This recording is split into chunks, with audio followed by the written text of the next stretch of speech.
Good morning, everybody. Good morning, everybody. We're going to get started right away. We have a big agenda, so everybody can quiet down for a second for me.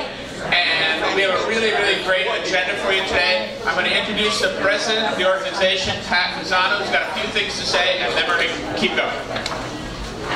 Thank you, everyone, for coming. I'm going to make a few announcements before we bring up our guest speaker and star of the day, Cheripka, iStar Financial and Asbury Partners. All right, so first, I just would like everyone to know that our last event, the house tour, was a huge success. Our goal was to raise $10,000. We raised over $13,000. We sent 12 kids to summer camp, and we sent 3 kids with scholarships to college. Not that we paid their tuition.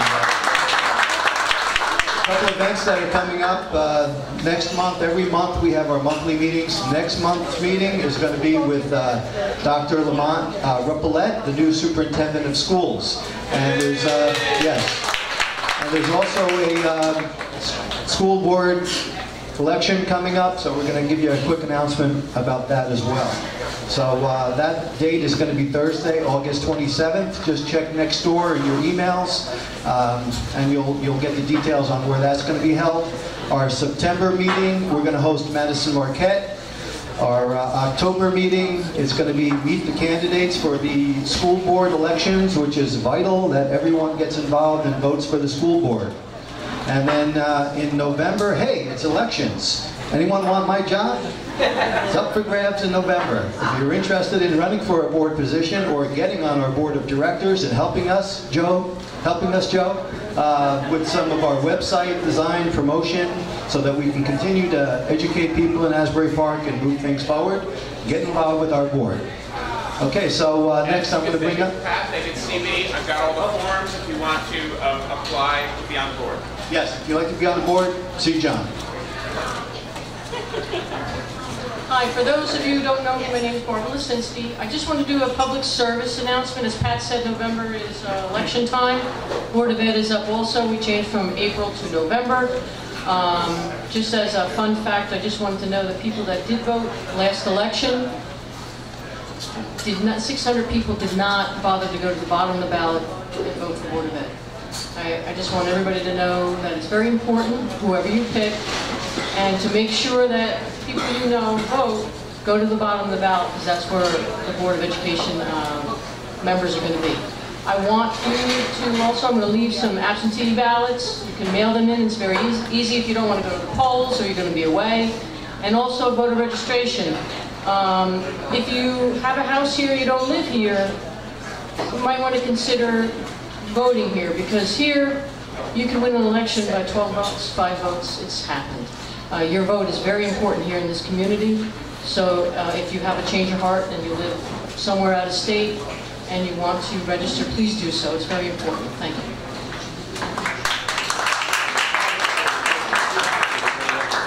Happy to hand these out to anyone who wants a voter registration. Okay, next, and just again a reminder, October 29th is going to be the meeting where we're going to present the candidates for the Board of Education. We'll be announcing the location, and we hope to get a big turnout for that. Now our guest speaker, Cheripka, iStar Financial.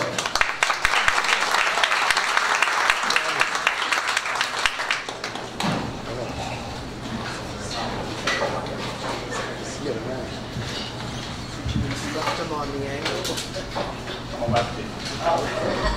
Sorry, I'm a lefty. Good morning, everybody. Thank you very much for coming out this morning and being with us here today. I see a lot of familiar faces from the community, which is great. And I'm not sure how many folks were here last year with us. But my objective today is really just to give you sort of an annual update. And thank you, Pat, and to the Homeowners Association for formally inviting us to do this, because it's a great opportunity for us to reconnect with some people in the community that we may not see very often, and to give you an update on what we have been up to and where our mind is and where we're going as we roll forward. So with that, we'll kick it off. Next slide. So last year, and the way the presentation sort of flows is I kicked off the first couple slides where we talk about where we were last year, a couple of slides from last year, then we'll talk about what we've been up to, and then we're going to talk about where we're going. So last year, this is one of the slides I used last year, really talking about objectives for the waterfront redevelopment. I apologize for the small font. Threw this together pretty quick, and so I just want to highlight, the 2 bullets that we sort of, these were really last year. And for those of you who can't read the small font because you're too far in the back, 2 things that we want to focus on as we go forward: creating job opportunities and training programs for local businesses and residents. And then, we wanted to highlight the fact that ultimately what we're trying to do here in Asbury Park is keep the spirit.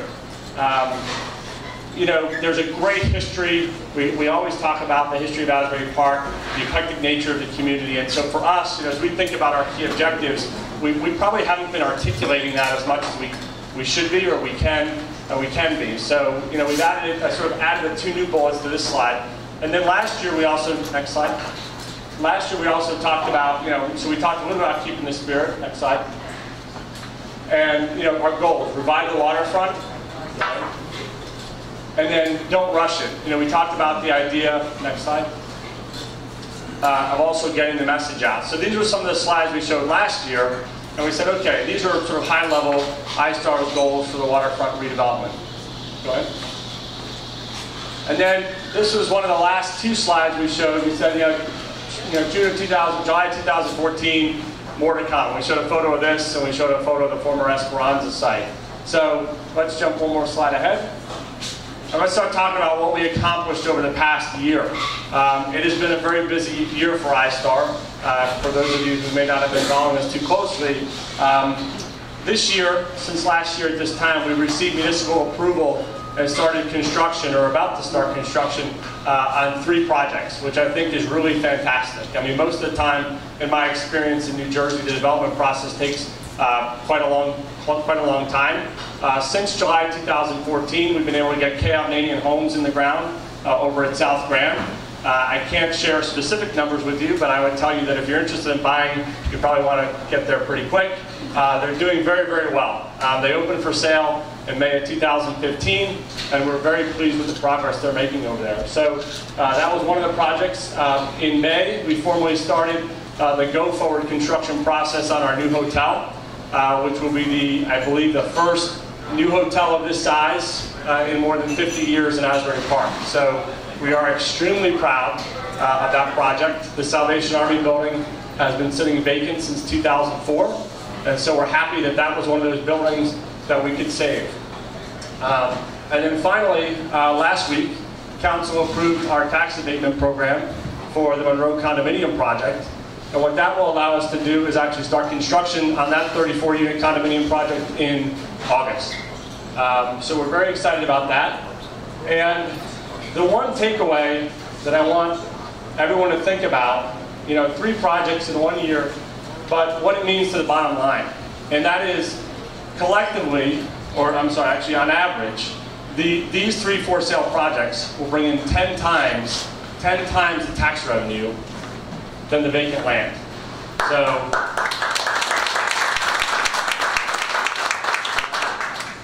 and the great part about that is, this tax revenue isn't, for the waterfront, it's not for the central business district, it's really for the entire community, as you know. So that goes into the city's general funds, and then the city can use that to do whatever they see fit with it. Vive, for example, I think we were paying $14,000 a year in property taxes on the vacant land. Today it's up $178,000 net to the city after all the pilots and incentives, or the different programs that are there to help finance infrastructure. So, I just think that's an important takeaway for you today. And then I added a couple of things. I'm going to read through these because I know the font is small, but this is really since July 2011, which is what I consider my start date with iStar, because the first, from December 2010, when I joined iStar in July 2011, obviously we were involved in a litigation process with the city.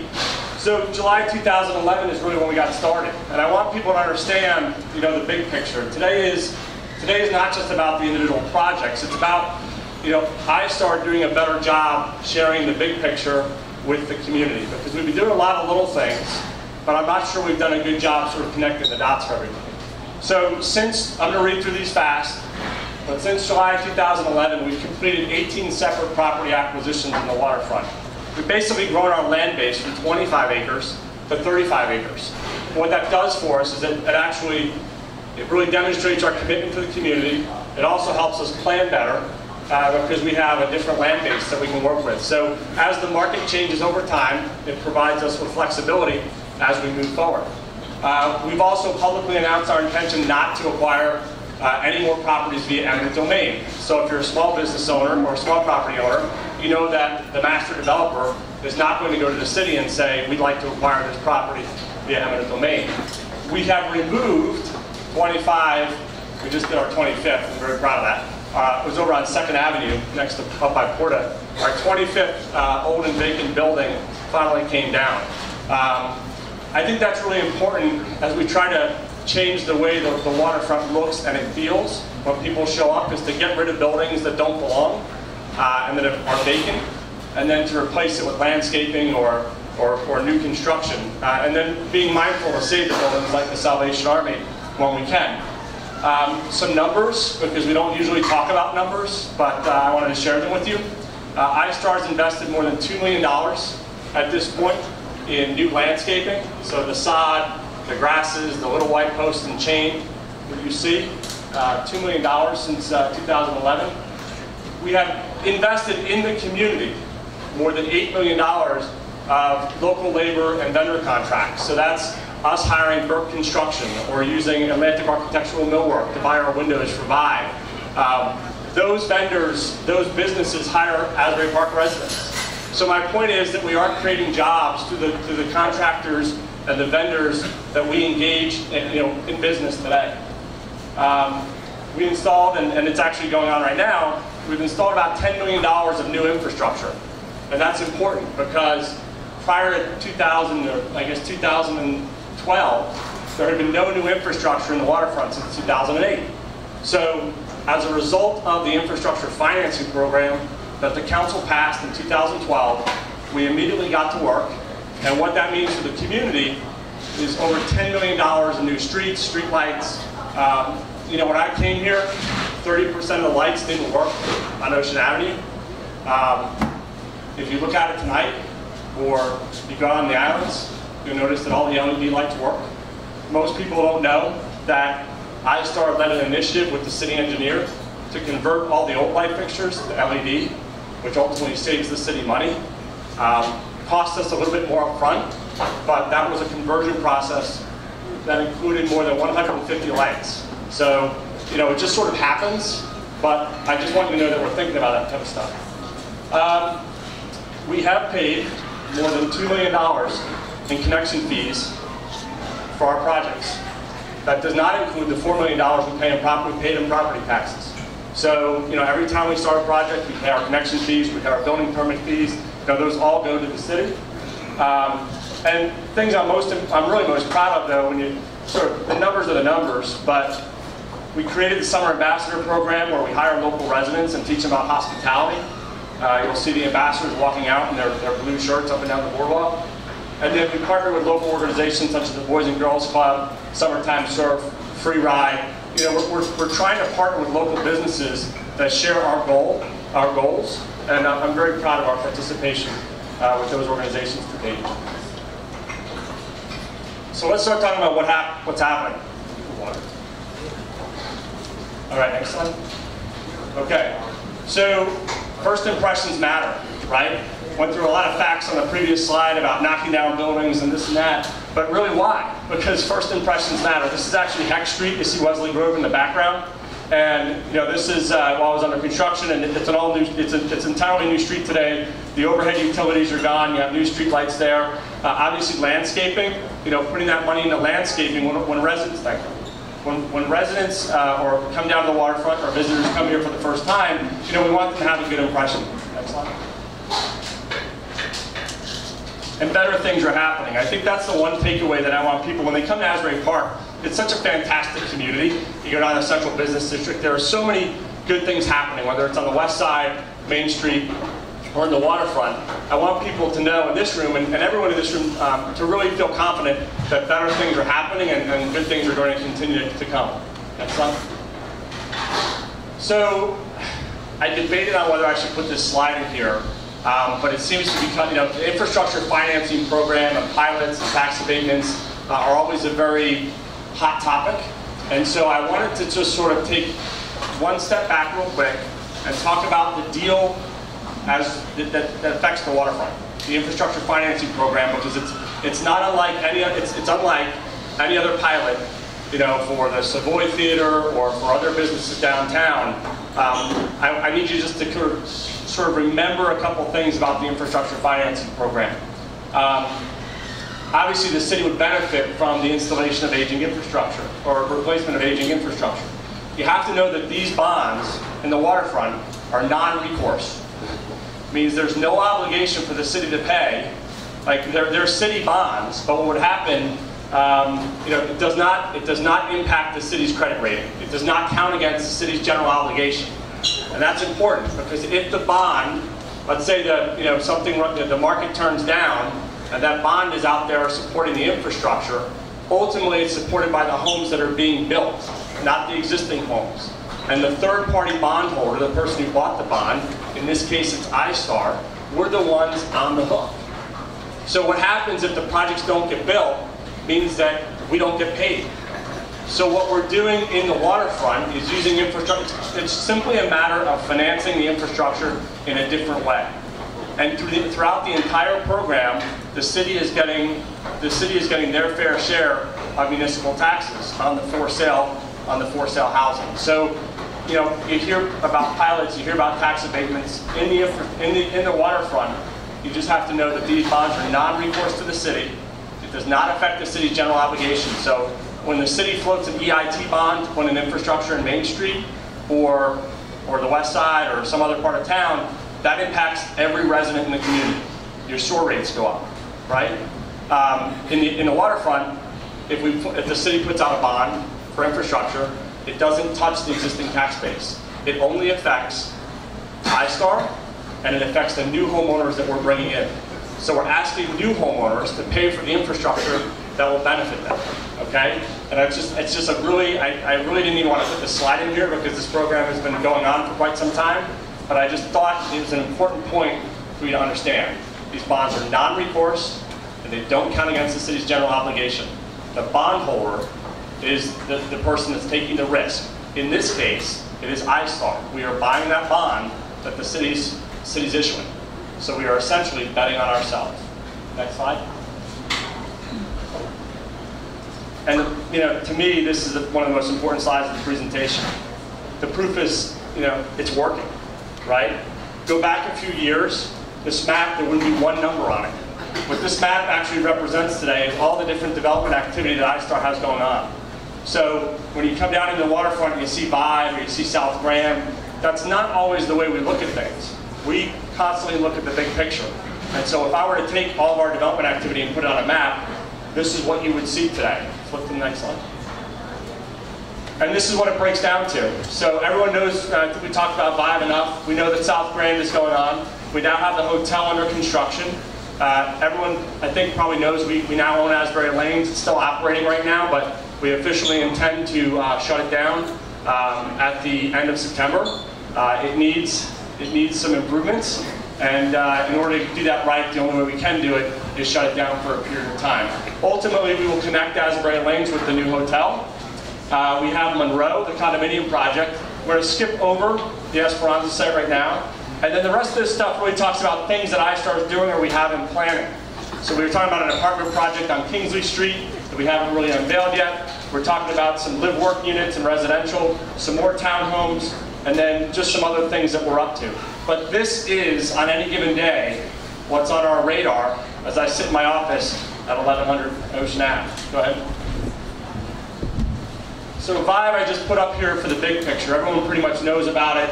I think the key takeaway is it's the first new residential project since 2007. It really established a base for us going forward, and then everyone should know that each of the 2 phases sold out in a day. Next slide. South Grand.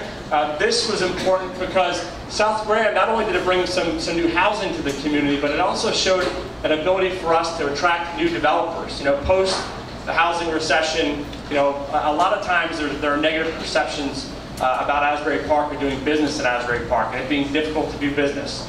And so what we wanted to do was partner with a developer that had the wherewithal that they could sort of do things on their own, and we could send a signal to the community that we can attract big developers back into Asbury Park. They can do their thing, they're going to be successful. And what I really love about this is that they opened for sale in May 2015, and they're doing very well right now. So things are working.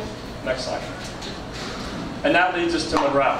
We talk about block by block development right now, thinking about the big picture. Monroe is a different type of product, so now we're moving away from townhomes, introducing some condominiums for those people who don't want all those stairs. And this actually, I think, some of the big takeaways here, starts to introduce a different type of architecture here in the waterfront.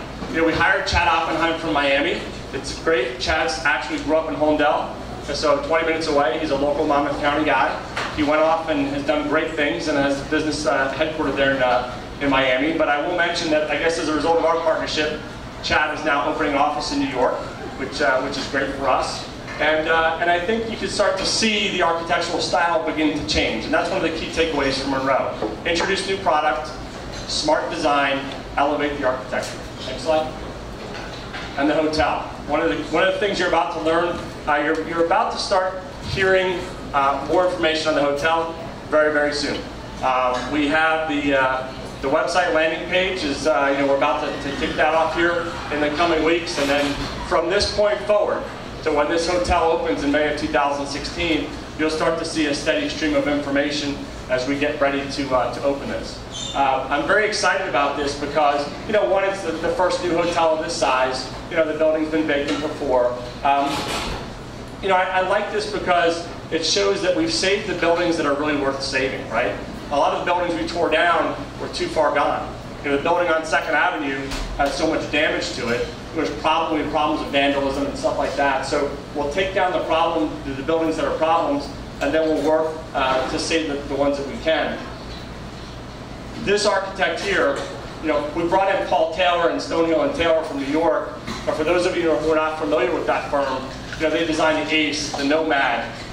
Paul Taylor's done nothing but renovate hotels for the past 30 years in some of the largest cities around the world.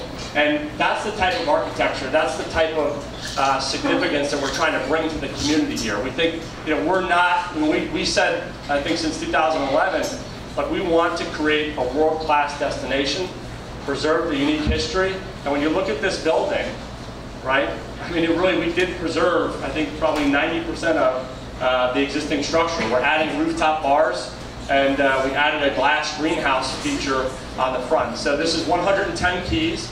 I think from a design standpoint, what I'm excited about is, to me, this actually ties into the community very well. There's no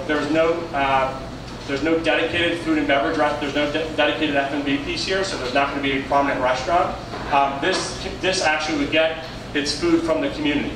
So over the coming months, we'll talk to everybody here about how we're going to roll that out, what room service looks like when you're actually buying food from restaurants in the local community and getting it delivered, as opposed to going down to the restaurant in the hotel. So very, very exciting. We have not announced the operator yet, but we do have one. We have been working with him for over a year, and you'll be learning more about this very shortly. Next slide. And Asbury Lanes. When we were in arbitration, and I really didn't even know the council members at the time too well, Asbury Lanes came up as an example of a building that iStar was certainly going to destroy and that the community wanted to save. And so, since that time, we've worked very hard to make sure that Asbury Lanes will stay open. And then not only stay open, we've done that with Pat's help, actually. Pat he sort of stepped in and kept the building open while we developed a plan around it. And now what we're going to do is, as we shut off the lights in September, and I know that some people are going to have strong feelings about that, it's just something that we need to do in order to preserve the venue. Ultimately, we are going to preserve the two biggest components of the venue, that's bowling and music. How that takes shape, we'll announce additional details down the road. But I want you to know that the music, the bowling, the history of Asbury Lanes will be preserved. It's just we're still trying to work out all those details right now. The building needs a lot of help structurally. The roof leaks and everything like that, and so we have to. It's going to take a little time, but ultimately we have a plan to connect it back to the hotel. So there will be a direct connection, and so we're very excited about this building as well. Next. In the meantime, we have actually commissioned pork chop. Many of you know pork chop. Throughout the community and the stuff he does in the community. And so we actually commissioned him to put this mural on the side of the lanes. You can actually, if you go out there today, you'll see there's some work being done on the eastern wall. This mural will take up the entire wall. We'll light it up, and then what will happen is as you're walking down the boardwalk, while everything else is happening around it, you'll be able to see this mural. And we did this for a couple reasons. One, we want people to believe what we're doing, and you don't put a mural on a building you're about to knock down. Right? So we want people to feel comfortable that this is going to stay. And then another reason, it promotes local art. And then I love this image. We worked with Pork Chop. He came up with this, what I think is going to be an iconic design. We hope, if we do things right, that when people see this image 3, 4, 5 years down the road, there will be an immediate recognition that this is Asbury Park. Right? If we do it right with the lanes, if we do it right with the hotel, and this mural, people will recognize that this is Asbury Park. Keep going. Some other things we did this year, really just working together with our existing partners. I talked about some of the new partnerships, but I want to talk about some things that we've done this year. Obviously, the 300 new parking spaces that we just rolled out. The good news is they seem to be full every weekend, I guess, by Saturday night. So we took care of that, working with the city. And then with Madison Marquette, we were able, I think, to come up with a plan for the food truck court that the community is a little bit happier with than the original plan that was introduced. We took care of all the physical improvements, creating the actual food court area. Madison Marquette took care of finding the vendors and bringing them in. People should know that these parking lots cost over $1 million. So it's not a great investment for us. Based on the revenue we bring in, it's about a 9-year return. So if you think about what, again, it sort of goes back to the big picture, right? Why would we do this today? Well, the parking lots in the waterfront are obviously very important to Madison Marquette. They're very important to iStar. The parking lot up at Grand and Lake, very important to the community. So we were willing to invest that money because we do see this really as one city. It's not just about the waterfront. It's not just about the CBD. But in order to do these parking lots in accordance with the existing plan, we have to pave them, put lighting in. They are being operated by LAS, and so I will make a note here. I'll say that we're still figuring out some of the operational issues, but we're very pleased that they're here, they're open, and now we manage about 600 parking spaces in the waterfront. So our parking operation continues to grow, which is good. Keep going. And then these are just some of the local partnerships that I was mentioning before. Obviously, this is just one slide, but I think in our office, and we've talked about, running the 4th of July fireworks, or working with organizations like Asbury Underground or the Boys and Girls Club. Very, very proud of this, and we take we put a lot of effort into trying to grow these partnerships. Next slide. Okay, a few slides on the big picture stuff again, and that's, as we think about going forward and creating a vision for people and a vision of what Asbury Park's going to be, I want you to know we're focused on the little things. And so what we're about to do is introduce over the coming weeks, we go back to the city and introduce a plan for signage and wayfinding. And what that does for us, we can put through the next one. It talks about creating a sense of place for the waterfront. All right, and how does that tie in back to the community? Next slide. How do we preserve the personality of the community and create a program that when you come to the waterfront, you get a sense, not only a sense of place, but where you're supposed to be going. And it's not, there are two ways to do that. One is a direct sign, and the other is through small visual cues that just make you feel comfortable and sort of guide you along a path. And so we're working with this company called RSM Design. They're out of the West Coast. They've done this all across the country. So they're very, very creative. And these are a couple slides I stole from their presentation. And we see they've already started to identify key touch points based on the existing streets, the existing waterfront. How can we start to improve upon what's already here? And so we'll be going back to the city. Ultimately, this whole stuff will make its way into the plan amendment. But in the meantime, we'll be working with the city, hopefully on a temporary art program and doing things, maybe that between now and the time the plan is amended, that the community will embrace. But this is sort of the core. This is where it comes from. Creating that sense of place. Keep going. This is actually, I put up here on this slide, establishing key focal points, because this is part of that overall strategy and connecting the larger vision. So this is a plan that we just proposed to the city earlier this week. I don't think it really went the way we wanted it to go. But this is actually signage for the Monroe. This is signage for the Monroe Sales Center. And so what we were trying to do was create some visual focal points, something that looks a little different, actually ties into the design of the building itself. And then we were suggesting, we could paint the crosswalks. We have a couple different designs. And then what that would do is our sales center is actually located in Wesley Grove. So the goal was to try to get people to see, as you drive down Cookfoot Avenue, hey, something interesting, something unique, and it gently guides you to the sales center over from Monroe. We actually made some changes. So this is just an example of things that we'll be bringing forward. We've changed this, I think, as a result of some comments from council, and I think we're going to take a step back and sort of educate the community on the big picture first, so people understand where we're going in terms of wayfinding, and then we'll come back and we'll revisit the individual idea. I think I kind of got that out of order, and I hit people with the upfront stuff, and without seeing the big picture, I think it became misinterpreted. So we'll bring this one back. Next slide. And then little things. I know there are problems right now with the parking program or with the private lots on signage. That's because we're actually in the process of producing all new signage. This will go across every one of our lots. So we have 6 lots, 600 parking spaces. They're all going to get new signage. It just takes a little while to produce. But I wanted to share this slide with you because this is one of those things that we're working on, right? When you get out of your car, whether you're up at Lake and Grand or you're over by 7th Avenue, we want people to have a common experience. We want people to understand, sort of to be seamless for them. Go ahead.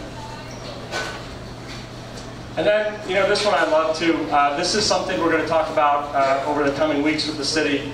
I want people to start thinking big about, where we are and where we're going. And this is a perfect example for me. This is Atlantic Park out by Convention Hall, and this is sort of 2 photos of what it looks like today. I know certainly the city gets use out of it when people come to have carnivals and things like that, or fairs. But most of the time it looks like that, right? Next slide. What if we could work together, and this is just an idea, but what if we could work together to improve the parks in the community to make them be more inviting?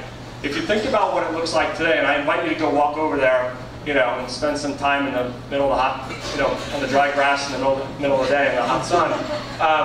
Is there a way that we can work together to reimagine this, okay, and make it someplace more inviting? And so we're working with one of our landscape designers right now, and this is just one concept. So this week I have a meeting with the city to introduce this idea. This may not ultimately be what it looks like, but this type of improvement is something that can be paid for by the infrastructure financing program that's already in place. So whether it's at Atlantic Park or a park at Bradley Cove, what we've said to the city is the programs to pay for those are already here. We don't need to go get new funding. We don't need to change, or all we have to do is use the programs that are here, work with iStar, because this is a commitment I could, knock on wood, I could probably go back to our investment committee, and they'll probably give me the go-ahead to do this improvement sooner and get paid back via infrastructure bonds 3, 4, 5 years down the road. So I just want people to understand, again, this really just talking about our perspective, where our mind is at as we look across the waterfront. We're focused on individual projects, but we're also trying to take a step back and look at all the different development activity, look at all the potential that we have here. And we think, to me, this would be something like this, or an opportunity just to improve that park and make it more user-friendly, I think is something that we could all do together. I think it's low-hanging fruit, and I don't see why we couldn't get it done by next summer. Next slide.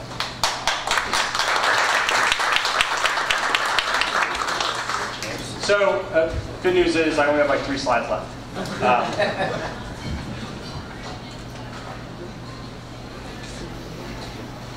So this is probably the most important slide in the entire presentation. The things that I want you to take away from the discussion here today, and then I'll take questions. I'll stay as long as, whoever has questions, I'll stay as long as Marilyn will let me stay. And she's very, very gracious to have us here. What to expect from iStar as we move forward. And I apologize, I'm going to read some of these because I put a lot of thought into what I wrote on the paper, and I know the font is kind of small. So what to expect from iStar as we roll forward. That we're going to take steps to continue to deliver on promises that were made, okay, a long time ago. So, we sort of inherited this problem, the failed redevelopment of the Asbury Park Waterfront when Asbury Partners didn't perform. So we asked that you sort of like judge us on, just remember that we came in 2010 and then we started to roll forward. But we are working very hard to deliver on some of those basic promises that were made back in 2002 or in 2007, 2008. Even though we didn't make them, we're working hard to deliver on them. We promised to see the bigger picture and create a vision of something unique and special. And that's what I'm hoping you get from this presentation, whether you look at parking signage or you look at the Monroe Sales Center. I mean, who spends that money to put up 14-foot pylons to sell 34 condominiums that I feel pretty good about might already be sold, right? We have a lot of demand. We have 9,000 people on our buyer list right now for people who are interested in real estate in the waterfront. We have 50,000 followers on Facebook. So I feel really good about a 34-unit project, but yet iStar is still saying, hey, we want to introduce this signage package and create these visual focal points. It's about creating a bigger picture and creating a vision and making people feel comfortable. So that's one of our goals, create a vision of something unique and special. We are always going to look forward. That's just sort of the way I'm built. I'm going to be mindful of the past, but this is a personal thing for me. I'm not really concerned about, when I came in, I wasn't really concerned about what Larry Fishman promised or Asbury Partners or the deals that they said they were going to do and never did. We have always been forward-looking, and that's our commitment to you today, is that the past is the past, the future is forward. We want to be mindful of the history here in Asbury Park because it's so important, but we're going to look forward. We want you to know that we're going to be very thoughtful in our approach to development. We're not out there just selling giant chunks of property to K-Hovnanian. I mean, I can tell you that K-Hov wanted more than 28 townhomes, but they wound up with 28. That was done intentionally because we needed to start the process small. And this goes back to what we talked about last year, the baseball analogy, singles and doubles. Just keep getting people on base. Eventually they make it around, we're going to score some runs. Ultimately, that's our approach. Little success leads to big success. And so we want to be thoughtful in how we do that.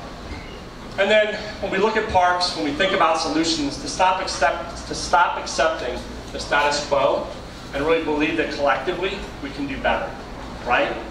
Internally we sort of say, stop asking why and start asking why not, right? Why can't we challenge ourselves through our local partnerships, through our partnership with the community to do things that are bigger and better? And we're not always going to get it right. Certainly we don't do everything. Sometimes, very publicly we step on our toes. But we will pull back, we will reassess, and then we'll move forward again. And what can you do to help? And this is really important, because I think we are at a critical point in Asbury Park, where we are in terms of the redevelopment of Asbury Park. So I wanted to put a couple bullets up here from our perspective, how you can help us. First and foremost, get involved. And the fact that you're here today and you got up at 10:30 on a Saturday morning to come over here and listen is fantastic. But I want you to go one step further. I want you to go to the council meetings. I want you to be vocal, right? You may not always agree with us, but please go, please be vocal. And when you see something you like, please tell the council, right? They have a very, very difficult job to try to balance, the past and move the city forward. And so if things are happening that you feel are good, hey, I like Monroe. Hey, I like South Grand. Or hey, I want those guys that, iStar to finally redevelop the Esperanza. Please go and make your voice heard, okay? That would be very helpful because I think sometimes we hear the negative and we lose sight of all the positive things that are happening. Good, next bullet, be positive. It's occurred to me that there are, look, it's the negative voice always gets heard, right? Why are we doing this? What about yesterday? They're messing this up. They're messing that up.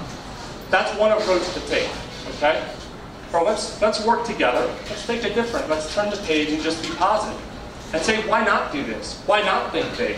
Why doesn't Asbury Park deserve improved parks? Why can't we find solutions to these problems? Why do we have to go undo things that were done 2 councils ago or 3 councils ago? Let's just focus on the cards on the table, how we use them to the best of our ability, and move forward. So be positive. Be patient. I tell you, in my 15 years of developing property around the state, I've never moved as fast as I moved with iStar. 3 projects, 1 year, municipal approvals, in the ground, under construction, agreements with the city. It's fantastic. It's not always easy, but it's happening. I just ask that you be patient, because some of these buildings, as we bring them out of the ground, they take 2 years to build. That big foundation across the street will take every bit of 2 years to complete when we finally start to bring it back. So just be patient with us. We're going to continue to do the little things around the big things to make people feel better about being here in Asbury Park. And this one is the most important one to me. I'm going to ask everybody to do this, and it's what we live by. Put your trust and resources in those that have earned it. Okay? Promises made, promises kept. I had nothing to do with Asbury Partners in 2002 or making those decisions or what they did in 2004, 5, 6. I only control what I control. And we talked about that last year. How iStar will only focus on what we control. But in exchange, we ask that you judge us on our performance, on things that we have done, whether it's new landscaping, the new infrastructure, the infrastructure financing program.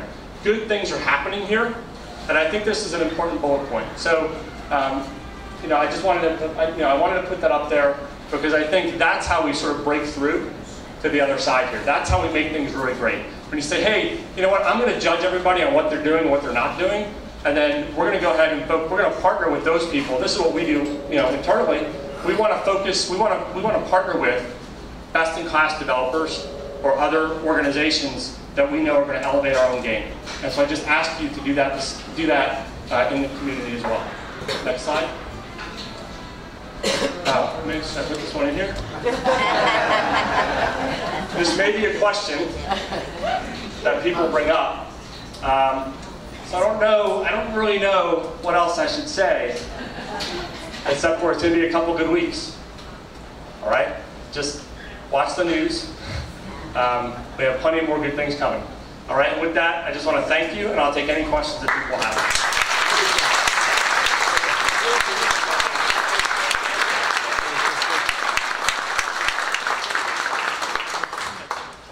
I'm just going to start from the front and work back. Go ahead.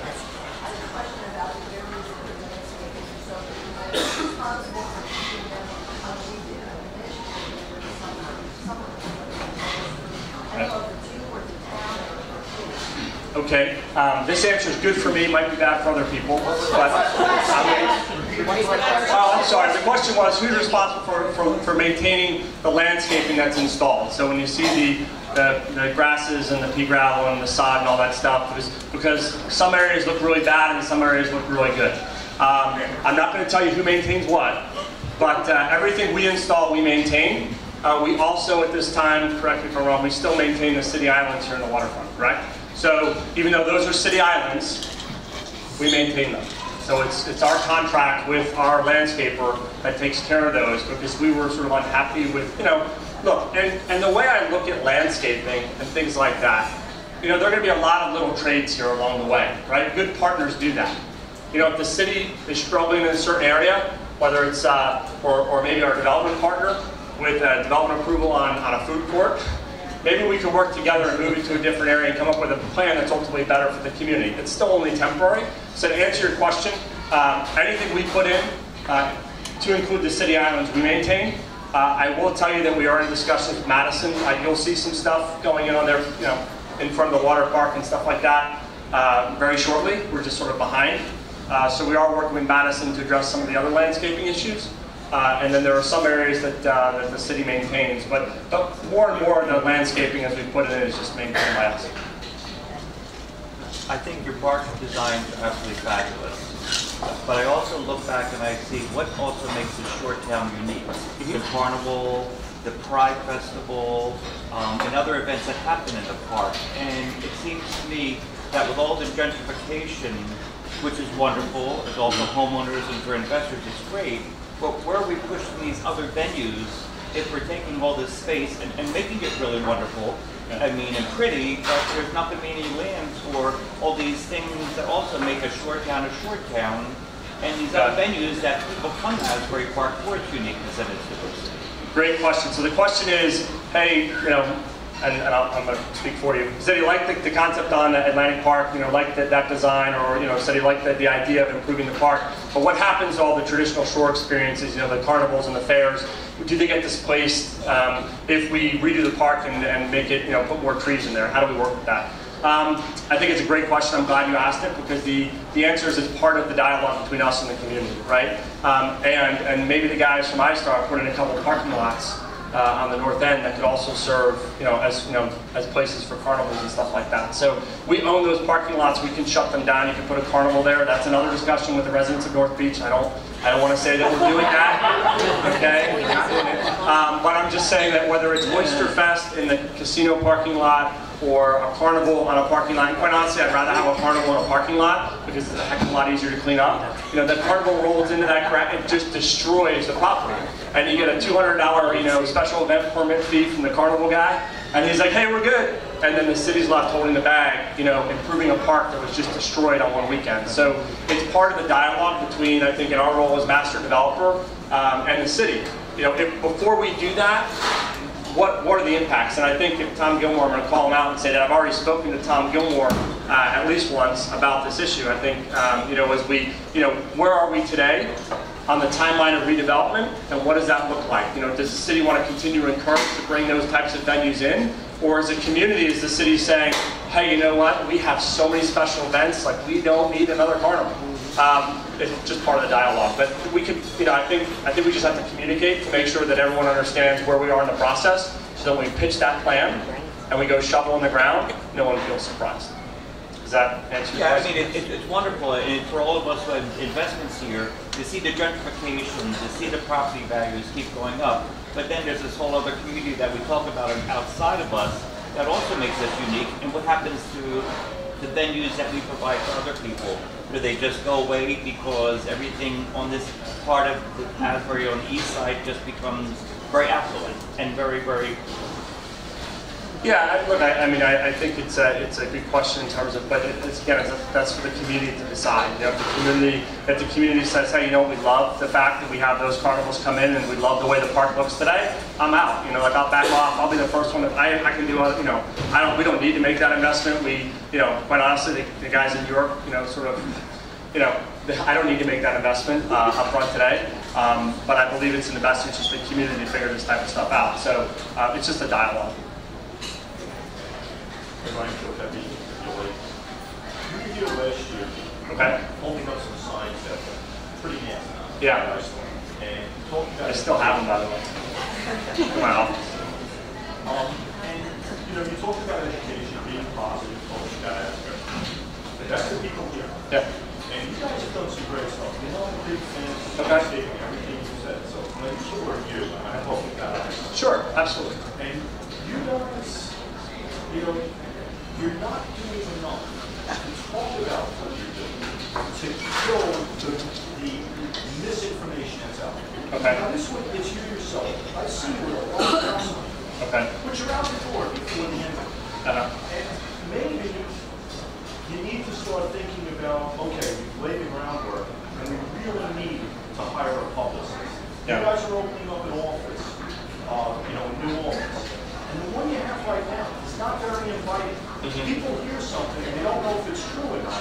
You don't feel comfortable walking into your office and having somebody there that's maybe an information person, a publicist, and say, hey, I've heard that you guys are paying no taxes on this new Esperanza thing. For 10 years, everyone that lives there doesn't have to pay property tax.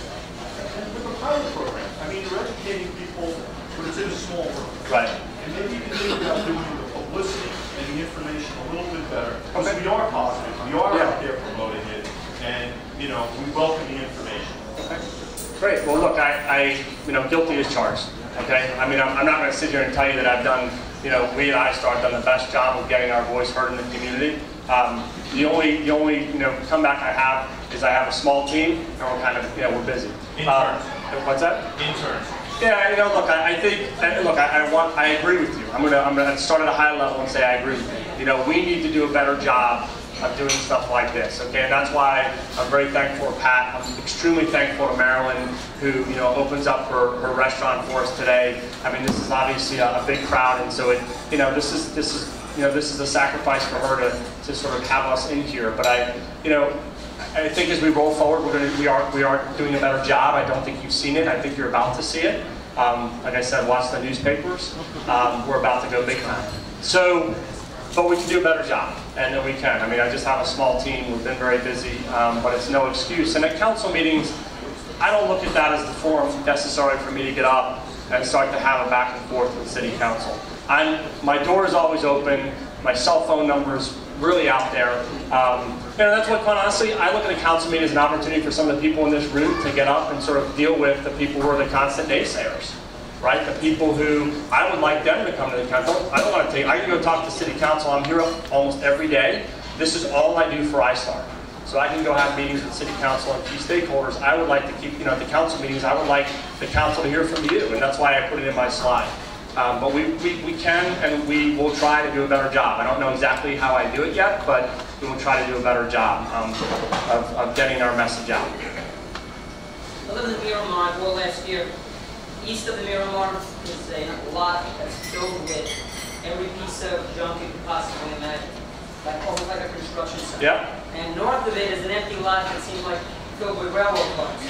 Now, do those railroad cars belong to you guys? Do you rent them out? Because I know a lot of people in that area would love to have parking spaces. Yep. And would pay for the parking spaces.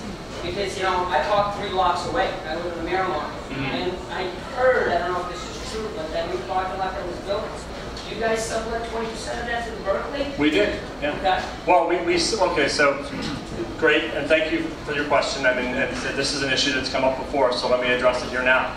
And I'll just give you the facts, and you can do with them what you want. So first thing, that the new parking lot, yes, part of it is leased out to a valet service when there are special events at the Berkeley. Because if we don't find a solution for the Berkeley Carteret for parking, guess what the Berkeley Carteret's going to do? They're going to go away. All right? And let's think about, if they don't have parking to support those weddings or those events, how does that hurt the community?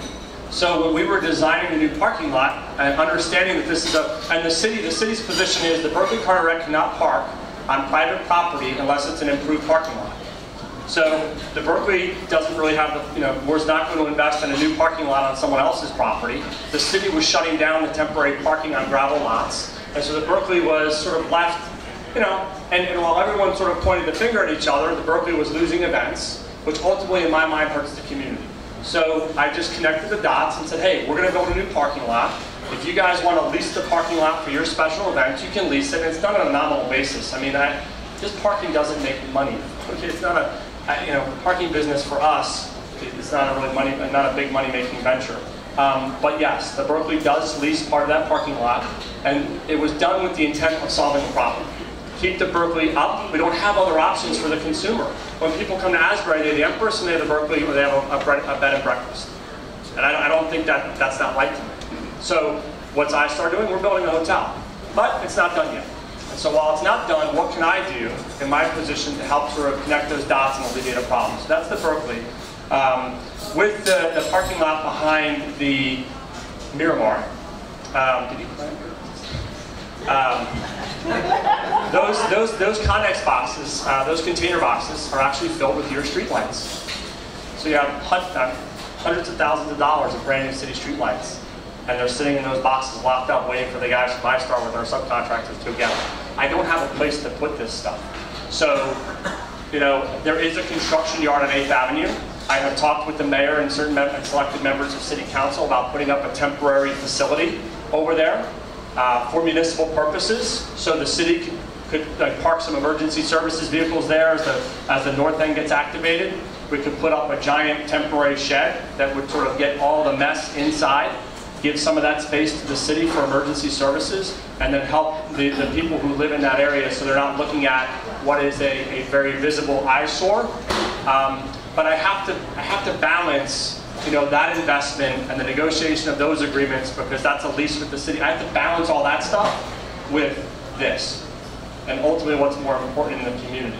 And so, it is on our radar. I understand the concern. I don't have an answer for you today that says it will be clean and done tomorrow. I can't get rid of it unless someone has some property that they'd like us to use. I mean, we're putting in $40 million of infrastructure. I need a place to put pipes and lights and things, while we wait. The contractor drops them off. We have to install the material in the street. I need some place. I'm happy to talk about other locations if the city wants to talk about other locations. I just think we're sort of, we're starting to get boxed in a little bit. So I inherited that yard, and I've sort of continued to use it since I've been here in 2010. But I'm open to other solutions. I think the temporary storage facility is a good one. It's just sort of in the pipeline. I know it doesn't answer your concern today. As far as the parking lot, Pat probably leaves me a message every other week about that parking lot. And the owners at the Miramar and stuff like that. It would have to be lit. You have to pay for lighting and stuff like that. And right now I have the Connex boxes with the lights. So I have to, we'd have to free that space up. It's, again, it's part of a conversation, I think an ongoing conversation with Pat. It's not a no, but today I'm using the space for, we're using, the space for other things. Is there any thought being given to using the ball field and the stadium at the high school as an alternative venue for carnival and other things that move some of the activity further west? And the ball fields are empty most of the summer. Well, that sounds like a great idea to me. I think it's a great, sounds like a great way to connect, the community by having, but I have not had any conversations myself. I mean, this was literally a slide that we put together. Actually, the City Council has not even seen it, other than the Environmental Shade Tree Commission. The City Council hasn't even seen that plan yet. So I think it's a great idea and it can be part of that conversation. But I love the idea of connecting the community too. Anybody else? Warner. Yeah, Warner Baumgartner. I'm going to take a cue from one of your bullet points there and be positive. And my positive comment is that I'm positive that your landscaping could be improved to prevent the gravel from ending up on all the walkways. Yeah. It would be simple enough, I'm positive, it's simple enough to put a glass buffer between public walkways and your gravel beds in order to keep the sidewalks clean. I'm sure any property owner that threw gravel all over the walkways would get a summons in the heartbeat. The other thing I'd like to compliment you on is the bullet point about embracing the city's history and heritage and culture, and bringing history as part of your development process. I think that's long overdue. And with that in mind, I'd like to comment on your plan to put trees in Atlantic Square. If you really knew the history of Asbury, you would realize that Atlantic and Bradley Parks are the front lawns of Convention Hall. And they are intended to be formal gardens. That's what they should be. They shouldn't be reforested with trees that most likely would not even survive in close proximity to the ocean. So if you really take it to heart that you want to improve Asbury and use history and culture, think about the landscaping and the view corridors and the look and feel of Asbury that would really create a bigger statement for your projects and for the residents that are here to identify Asbury Park as unique. There's very few places where there are formal gardens left. Bradley Park is maintained fairly well. Atlantic Square is a beautiful opportunity. It's better than it was. I'll use that catchphrase. Well, that's my motto, everybody. It's better than it was. So think a little bit more about really doing your history research about what landscaping is around here and the impact it has on what Asbury Park makes up. Warner, first of all, so I'm going to answer every one of those questions, and please make sure I get all of them because I like to talk. I want to thank you for being positive, all right? That's great. But so let's talk about the gravel. So I think it's a valid point, right? And as we thought about, a couple years ago, how do we improve the landscaping? Mulch was the favorite product of the day when I first got here. That mulch would often catch fire in the middle of the summer because it was so dry, or it would wind up on a first big rainstorm, sort of washing over the sidewalk into the storm sewer, where the guys at iStar were going to call from the city saying, hey, the storm sewer system's full of mulch. You have to go blow it out. So we said, okay, mulch probably doesn't make sense. Let's go to something else. And so we went with a pea gravel.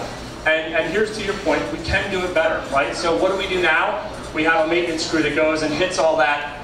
We hit that pea gravel with blowers every day. And we actually also pay a third-party firm to come here and weed it out and stuff like that. We can certainly look at the sod edge.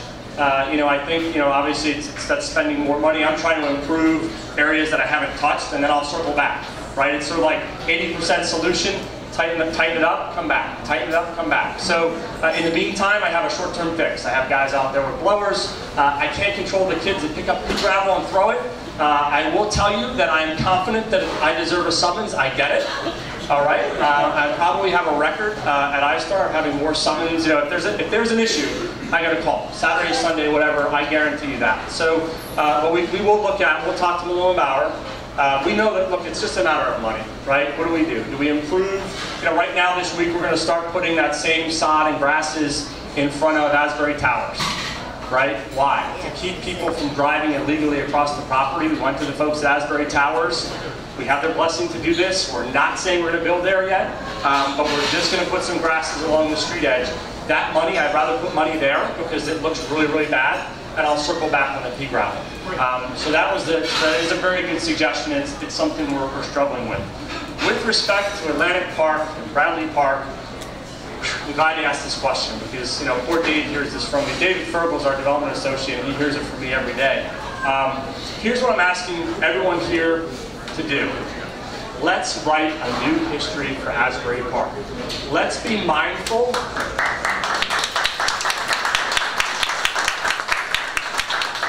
Let's be mindful of the history here and the significance of it. But you are members of the community. So as much as I respect the fact that that's the way that Bradley Park used to look in the 1920s, I don't go to Bradley Park today. I wouldn't ask my son to walk across Bradley Park. He's going to need water halfway across. It's not being maintained, right? It's not. Those big giant things, I've looked at a lot of landscaping in the years. I don't know what that is. It's like this big green thing in the center.